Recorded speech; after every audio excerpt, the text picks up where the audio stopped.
C'est l'article 55.5 du règlement intérieur de l'Assemblée nationale qui dispose que tout député peut donner des explications de vote, soit avant, soit après le scrutin. Après avoir posé leur refus catégorique à la recevabilité de la proposition de loi portant révision de la Constitution, certains députés du groupe parlementaire Les Démocrates apportent des explications.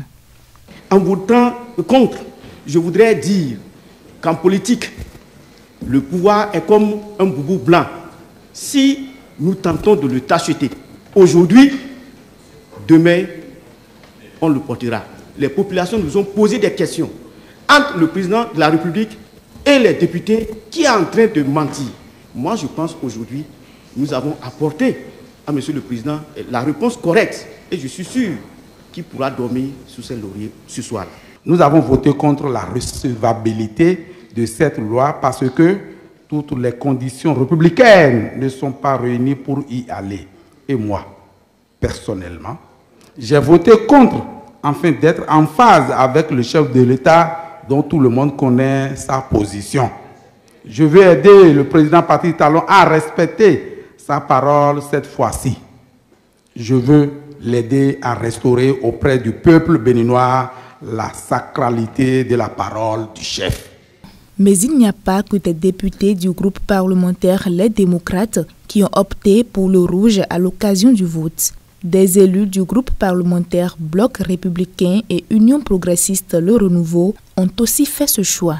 L'un d'entre eux, Malik Seibou, explique. Afin d'éviter une utilisation politicienne du rejet de la présente proposition de loi, j'ai voulu apporter ma voix à ceux qui estiment que le moment n'est pas arrivé de toucher à nouveau notre loi constitutionnelle.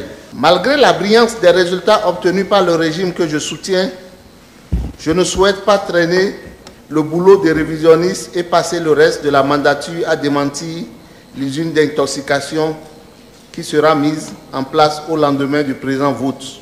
Dans le même temps, en affirmant que la Constitution représente l'ensemble des règles qui régissent la vie du peuple à travers les rapports fonctionnels entre les institutions et les corps de la République, Benoît Degla justifie son vote en déclarant que la loi fondamentale n'est pas inamovible. Il y a quel mal à vouloir parfaire ce qu'on constate, ce qu'on constate soi-même comme étant mauvais.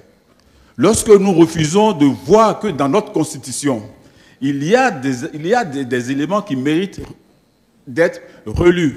Lorsque les pays qui veulent se développer rendent leurs institutions suffisamment fortes, aguerries, comme les cours constitutionnels ailleurs, pourquoi nous ne sommes pas conscients que l'Assemblée du peuple au travail a besoin, n'est-ce pas, d'être revue au Bénin?